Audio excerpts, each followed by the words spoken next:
Two more candidates emerge for the Tennessee head football coaching position, and one says he's not interested. Hi, everybody. I'm Marky Billson, and let's get right to the person who doesn't want to come to Tennessee. PJ Fleck, Minnesota head coach. He is staying at Minnesota. What does this tell you? First of all, it tells you that Tennessee is not viewed as a very stable job. It isn't. Second of all, I think Fleck thinks he has a good thing going in Minnesota. It also, the Big Ten seems to be a more stable conference for coaches in the SEC. Just look at Michigan, where Jim Harbaugh, who probably wouldn't be able to withstand the rigors of the SEC after his recent performances with the Wolverines, still isn't able to beat Ohio State, mediocre records by Wolverine standards and all that. That probably wouldn't get you an extension in the SEC. Just ask Gus Malzahn. But Big Ten, a little different. And I do know Harbaugh is a grad there and such, but I just got to think that Fleck feels that he's got a good thing going at Minnesota. He is paid more than what Jeremy Pruitt made, so it tells Tennessee he's not interested. One candidate that's come up is James Franklin at Penn State. He's not coming to Tennessee. No, don't worry. He got 5 years left on his contract. You're talking about plucking away a Pennsylvanian from Penn State. I mean, things would have to be really, it would be like Kevin O'Neill leaving for Northwestern, if you can recall that happening, Vols fans, of 25 years ago, when Kevin O'Neill left as the basketball coach at Tennessee to go to Northwestern. Nobody leaves Tennessee to go to Northwestern on their own. That doesn't happen, okay? I don't even care if you're from Chicago. That just doesn't happen. Unless you can read the writing on the wall in Knoxville, which is exactly what happened to O'Neill. He wound up parlaying that into becoming the Toronto Raptors head coach for a period of time, actually. But James Franklin, it's not happening. Okay, and he's going to be making $5.5 million a year, plus with $250,000 annual raises, a $5 million buy. It's not happening. Okay, it's not happening. And I know people, I read one, you can recruit in the SEC and all that. Reach. The other guy who's come up is Matt Campbell at Iowa State. Now, this might actually happen, although I'm hearing some things, you read on the internet, he's not going to come, that sort of thing. But Iowa State has long been a stepping stone for coaches. Gene Chizik to Auburn. That worked out pretty well. They won a national title. Earl Bruce to Ohio State. Hey, that worked out well, too. They went undefeated. Johnny Majors to Pitt and then Tennessee. Hey, won a national title at Pitt. And by the way, Johnny Majors left Iowa State because he thought he couldn't take the Cyclones any further. They had achieved a national ranking. He had taken them to the Sun Bowl. They had tied Nebraska the year after Nebraska won the national title. And the only reason they tied the game is that his kicker missed an extra point in the final minute. And so, this is probably what you can do at Iowa State. Let me look for other opportunities. Pitt told him they would give all the scholarships he wanted. Back then, the Big Eight had the most scholarships in college football, 45 scholarships, whereas the SEC only had 35. And that's how the Big Eight used to win. That's how, way back in 1971, the top 3 teams in the top 20 were all from the Big Eight. That's how, in 1968, Kansas State could have Lynn Dickey, who was a great quarterback in the NFL. Well, great might be a very good one, and he lasted a long time. And Larry Brown, who was a great running back, he was the MVP of the National Football League in 1972. They had Larry Brown and they had Lynn Dickey. Kansas State did in 1968. They went 4-6. Big Eight was pretty good back then. Yeah. So, but he's at Iowa State, and he's like, this is all I can do here with the Cyclones here is, Sun Bowl. I mean, where can I go? Pitt said, those scholarships that you get on Iowa State? Yeah, we'll give you even more. I'm coming. Changed college football. Changed the landscape. Got everybody equal. It really did. I mean, it changed college football. That's not the case right now, though, with Campbell at Iowa State. They are talking about putting some major facilities, spending millions of dollars, at Iowa State. Campbell has had 4 straight winning seasons at Iowa State. You probably heard, that Iowa State was playing for their first conference title since 1912. It hasn't been real good there for a long, long time.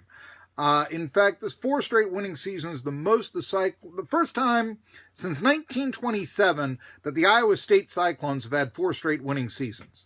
Think about that. Yeah. And Campbell turned down the New York Jets. Well, okay, I can certainly see why, as long as you maintain decency at Iowa State. And by the way, years ago, Iowa State was going to play Nebraska, and, you had restaurants around the campus, the students hang out in. And it's customary when you do that to have at a college campus, the next week's opponent, and you say, beat next week's opponent. So for Iowa State, it could be beat Iowa or beat Oklahoma. That week they were playing Nebraska. It said, maintain decency against Nebraska. So winning like Campbell has done at Iowa State is this hasn't happened before, and all this. But it's traditionally a stepping stone. Johnny Majors was there before, right? And how about this? Jeremy Pruitt, not in the upper echelon of paid coaches in the SEC last year, still made more money than Matt Campbell. But there's that thing about turning down the New York Jets. Now, here's the feeling with Matt Campbell. This is what the tea leaves say. Notre Dame and Ohio State, those are the dream jobs for Matt Campbell. Notre Dame and Ohio State. Problem is, Fighting Irish and Buckeyes don't really seem to be in the market for coaches right now. And so, okay, can I improve my lot elsewhere? Question is, can you continue to have, let's say, Earl Bruce-like records, since we're talking about Ohio State? And Earl Bruce, by the way, was the only coach to ever get Iowa State in the preseason top 20. Campbell's gotten them in the top 25, but not the top 20. Earl Bruce is the only coach that ever did that. And when Woody Hayes went crazy against Clemson in a bowl game and all that, then Earl Bruce came. So, that was the thing. So maybe the idea, there's some precedence here, if I keep winning and all this, if I keep beating Iowa, that'll be a thing, At an SEC school, you're the outsider. I mean, remember this, Notre Dame and Ohio State. Those are the 2 schools that the real SEC diehards were all saying, well, they don't belong in the college football playoff.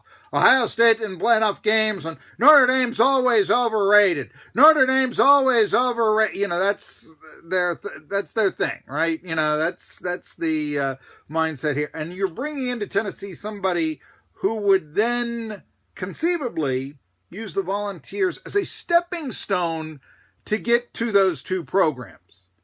What does that say, if that is the hire, if it's Matt Campbell, what does that say about Tennessee in 2021?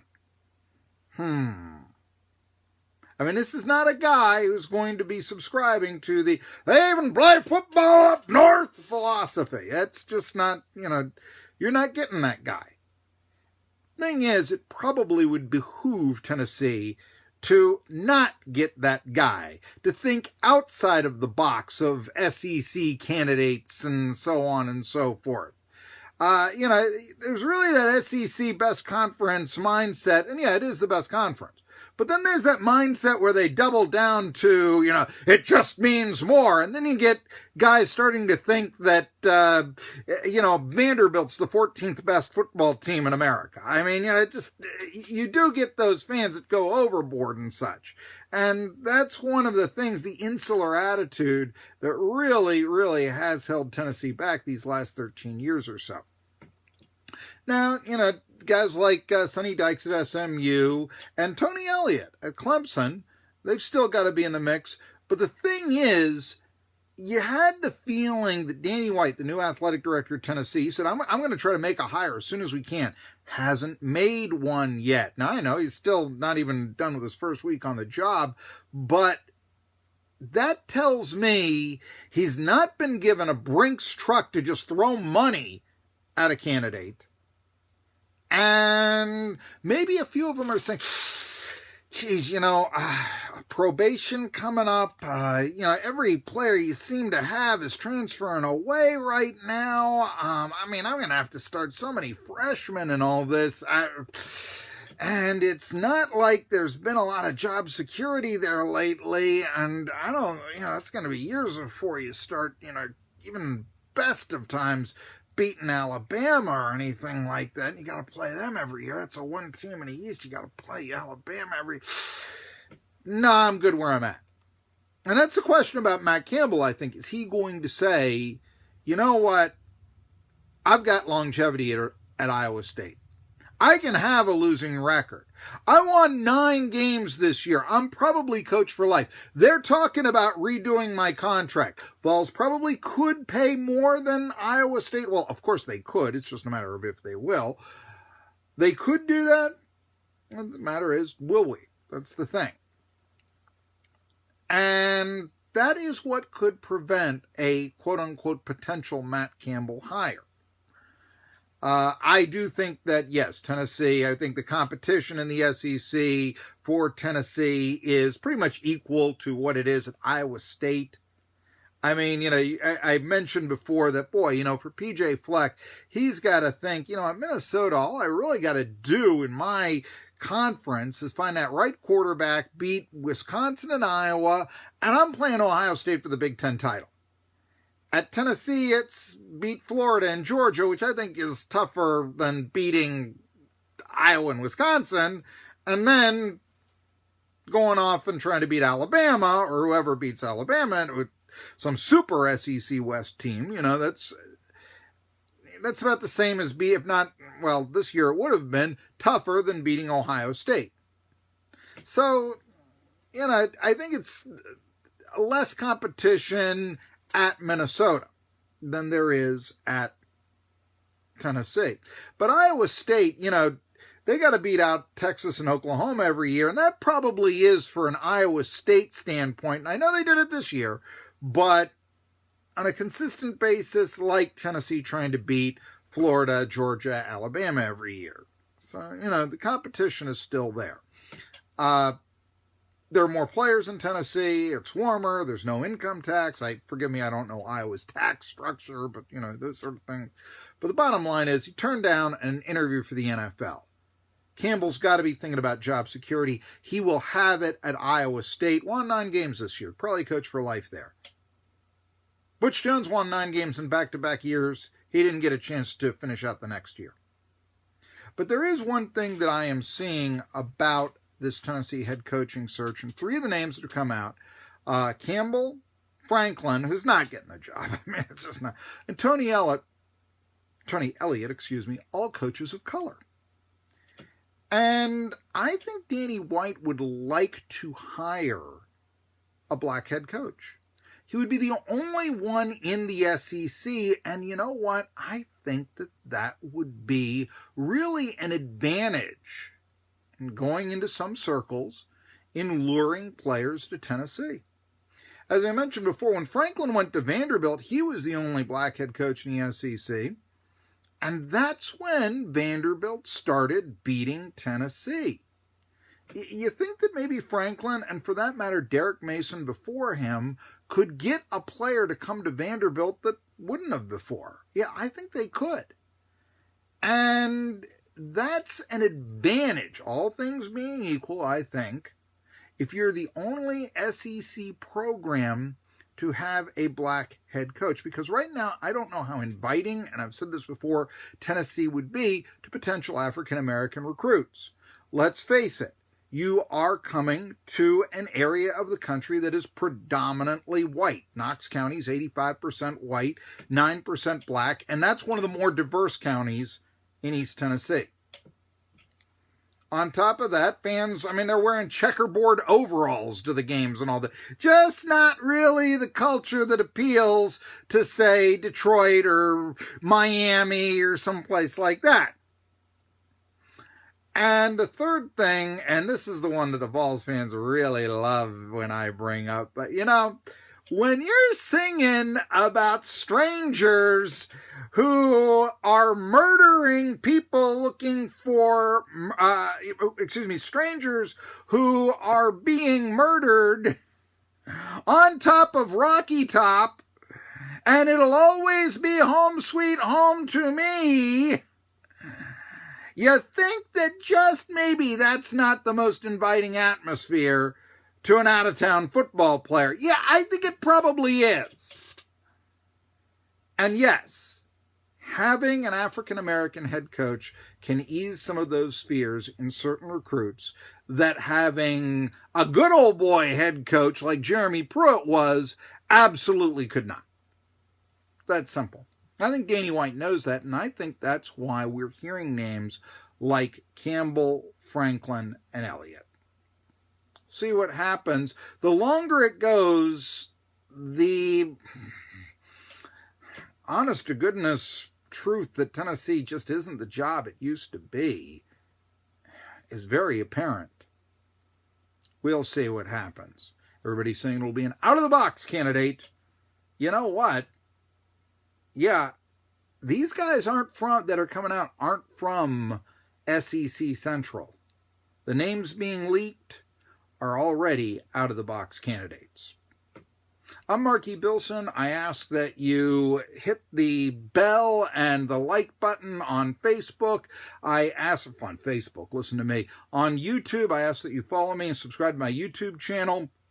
Lots of videos from my old sports talk show. We've got a Vols channel there, a Tri-Cities Tennessee channel there, plus, general football, SEC, but also from my old friends in Pittsburgh and all that. I got a Pittsburgh channel, a Steelers channel. I got everything on there. I even got a Vanderbilt channel on there, for the times that I've talked about Vanderbilt, that sort of thing. So I ask that you subscribe to the YouTube channel, check out those playlists that I have and those old archive videos, and then also I'd like you to follow me on Medium and Twitter. Twitter is at Billson Marky. Billson has 2 L's, Marky. There you go.